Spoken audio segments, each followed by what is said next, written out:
வணக்கம். நான் தமிழாளி Kennedy Jacqueline பேசுகிறேன். இன்றைய தலைப்பு மூன்று ஆயுதங்கள் பற்றி உங்களுக்கு கூறுகிறேன். அதாவது ஒரு மன்னர் இருந்தாராம். அந்த மன்னருக்கு பயங்கரமான திறமையான அரசர். அவருக்கு ஒரு மகன். அந்த மன்னர் என்ன பண்ணார், நான் காசிக்கு செல்ல போகிறேன், இந்த நாட்டையும் இந்த நாட்டு மக்களையும் நன்றாக ஆட்சி செய் என்று கூறிவிட்டு அவர் என்ன பண்ணார், அவருடைய மகன் கையில் ஒரு செம்பு பாத்திரம், ஒரு பெட்டகம் மாதிரி, அந்த பெட்டகம் மாதிரி ஒரு பாக்ஸ் மாதிரி கொடுத்து நீ இதை பத்திரமா வச்சுக்க, இதை நீ திறந்து பாரு, அதுக்குள்ளே ஒரு கடிதம் இருக்குது, அந்த கடிதத்தை எடுத்து வாசித்து பார்த்தால் உனக்கு புரியும் என்று கூறிவிட்டு சென்று விட்டாராம்.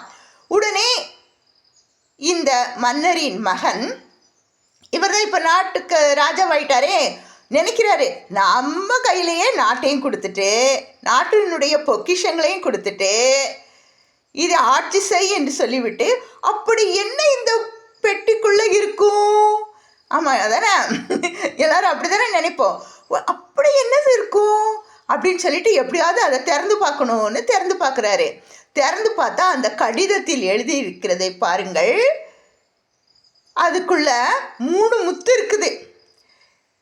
மகனே, நீ இந்த 3 முத்தையும் எடுத்துக்கிட்டு நம்ம நாட்டில் இருக்கிற ஒரு பெரிய கோயில் இருக்குது, அந்த கோயில் தெப்பக்குளம். உங்களுக்கெல்லாம் தெரியும் கோயில் என்றால் தெப்பக்குளம் இருக்கும்னு. அந்த காலத்தில் பார்த்தீங்கன்னா கீழப்பாவூர் இருக்கும். அங்கே என்ன பண்ணுவாங்க, ஒரு தெப்பக்குளம் இருக்கும், அங்கே ஒரு கோயில் இருக்கும். அங்கே எல்லாருமே அந்தணர்கள்லேருந்து எல்லாருமே போய் என்ன பண்ணுவாங்க, அந்த சாமியை கும்பிடுவாங்க. பக்கத்தில் கால்வாய் ஓடும், குளம் இருக்கும், ரொம்ப அழகாக இருக்கும். இயற்கை மிகுந்த எழில் மிகுந்த அந்த ஊர் கீழப்பாவூர், தென்காசி மாவட்டத்தில் ரொம்ப அழகாக இருக்கும். அது மாதிரி அங்கே என்ன பண்ணுவாங்க, குளிச்சுட்டு அங்கே பூக்களெல்லாம் இருக்கும், அந்த பூக்களெல்லாம் பறித்து அந்த சாமிக்கெல்லாம் வைப்பாங்க, சிவபெருமானுக்கு, அந்த லிங்கத்துக்கு, அந்த நந்திக்கெல்லாம் வைப்பாங்க. அதெல்லாம் சுற்றி வருவாங்க. அது மாதிரி ரொம்ப அழகாக இருக்கும். நீ அந்த மாதிரி ஒரு கோயிலுக்கு போயிட்டு அந்த குளத்தில் அந்த முத்தை போடு. என்னைக்கு போடணும்னா பௌர்ணமி நாளுக்கு தான் போடணும், அதுக்கு முன்னால் நீ போடக்கூடாதுன்னு சொல்லிடுறாரு. உடனே இவன் தனிமையில் தான் செல்ல வேண்டும் என்றும் எழுதியிருக்கிறார். உடனே இவர் என்ன பண்ணுறாரு, தனிமையில் குதிரையில் போகிறாரு. போயிட்டு என்னதான் இருக்கும், போய் நம்ம பார்த்து விடலாம் என்று அவர் என்ன பண்ணுறாரு, போயிட்டு அந்த குளத்துக்குள்ளே முத்தை போடுறாரு. முதல் முத்தை போட்டால் ஒரு சிற்பி வராரு, வணங்குறாரு. மன்னா, சிற்பி வணங்குறாரு. மன்னா, அப்போ அவர் சொல்கிறாரு, எங்கள் அப்பா இந்த மாதிரி எழுதியிருக்காங்களே, காரணம் என்னன்னு எனக்கு தெரியல. அப்போ அவர் சொல்கிறாரு, நான் முன்னொரு காலத்தில் கைதேர்ந்த சிற்பியாக இருந்தேன். அப்பொழுது ஒரு போட்டி வைத்தார்கள். எல்லா போட்டியிலும் நான் தான் ஜெயிப்பேன் என்று எனக்கு தெரியும். இருந்தாலும் ஒரு எதிரி இருப்பான் தானே, அந்த எதிரியா சிற்பி என்ன பண்ணார், ஒரு பெரிய அழகான நீல நிறமுடைய ஒரு கல்லை கொண்டு பெரிய ஒரு வண்டியின் மேல் ஏற்றி கொண்டு அவன் வீட்டு முன்னால் வச்சிட்டாரு. உடனே மக்கள் எல்லாம் அவ்வளோதான், இந்த சிற்பி தோற்று போயிடுவார், இவன் புதுசாக ஒரு கல் கொண்டு வந்திருக்கிறான், அப்போ இவன் தான் ஜெயிப்பான்னு ஊரெல்லாம் சொல்லிட்டாரு. என்னுடைய தாட்ஸ் ஃபுல்லாக, என்னுடைய நினைவுகள் ஃபுல்லாக, என்னுடைய சிந்தனை ஃபுல்லாக அந்த கல் என்ன கல், அவன் எப்படி செதுக்குவான் அப்படின்னு சொல்லிட்டு, அவன் ஜெயிச்சிருவானேன்னு சொல்லிட்டு நான் என்ன பண்ணேன், அதே மாதிரி கல்லை கொண்டு வர சொல்லி போட்டி அன்று கொண்டு கொடுத்தார்கள். உடனே போட்டி நடைபெற்றது. இந்த போட்டியில் நான் அந்த புது கல்லில் செதுக்கினேன், அது சிலையாக வரவில்லை. அது நொறுங்கி நம்ம ஊர்லலாம் சொல்லுவாங்கல்ல, மாவு அரைக்கும் போது கல் கருங்கல்ல தான் என்ன பண்ணணும், ஆட்டுக்கல் வாங்கணும்பாங்க, அம்மிக்கல் வாங்கணும்பாங்க. வெள்ளைக்கல்லில் வாங்கினீங்கன்னா மாவோட கல்லும் கொஞ்சம் கொஞ்சமாக நாளாவட்டத்தில் தேஞ்சு வந்துடும் அப்படின்னு சொல்லுவாங்க. அது மாதிரி இந்த கல்லை செதுக்க சிலையே வரல. அவனுக்கு தந்திரம் எப்படி தெரியுமா, அந்த கல்லை மட்டும்தான் கொண்டு வந்தான், ஆனால் அந்த கல்லில் அவன் செய்யலை, கருங்கல்ல தான் செஞ்சான்.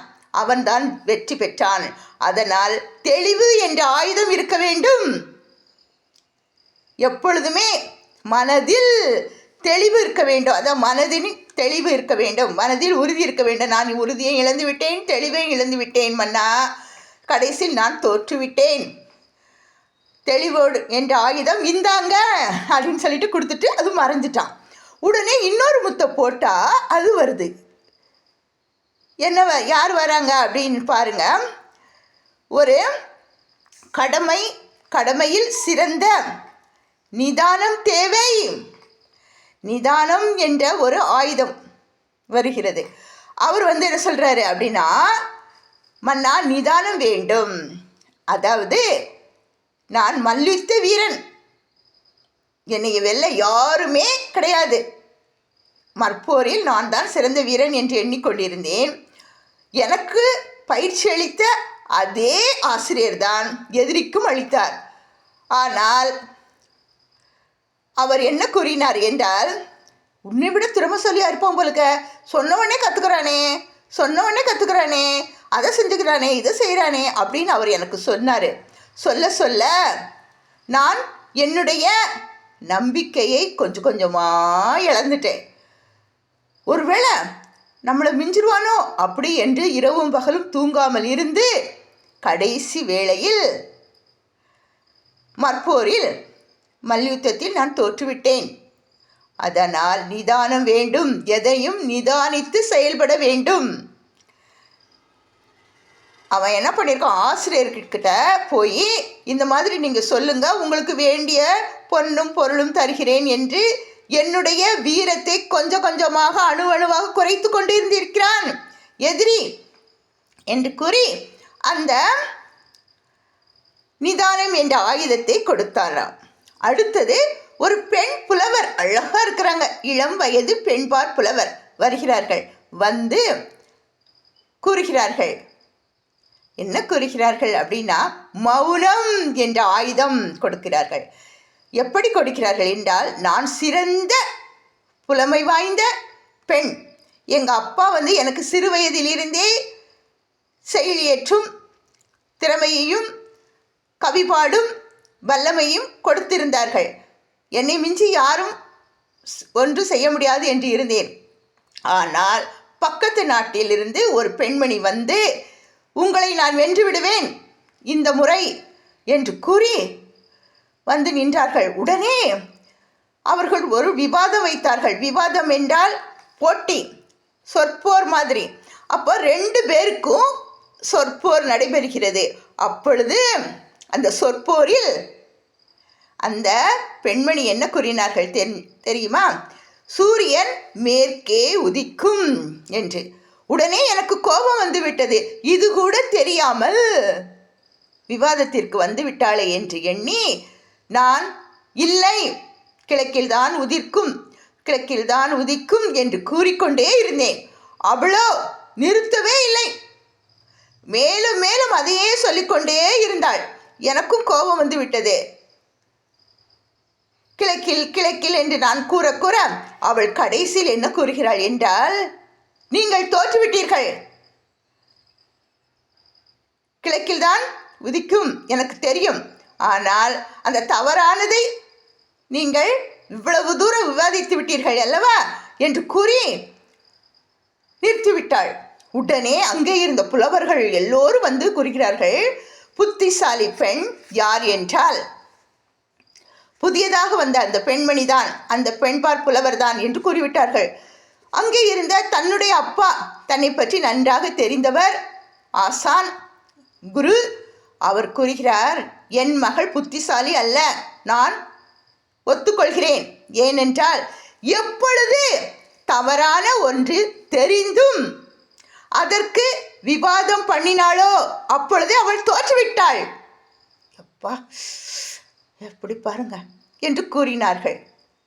அன்று என்னுடைய வாழ்க்கையை நான் முடித்து கொண்டேன் மன்னா, இனிமேல் எதற்கு என்று. அதனால் மௌனமே.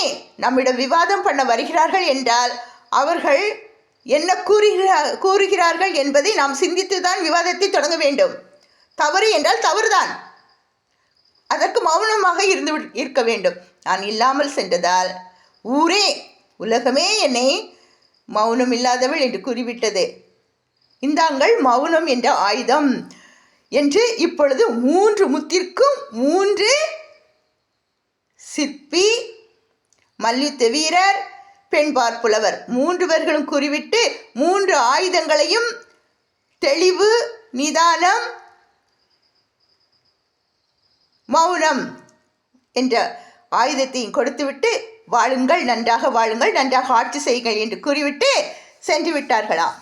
தூங்காதே தம்பி தூங்காதே, தூங்காதே தம்பி தூங்காதே, சோம்பேறி என்ற பெயர் வாங்காதே, தூங்காதே தம்பி தூங்காதே.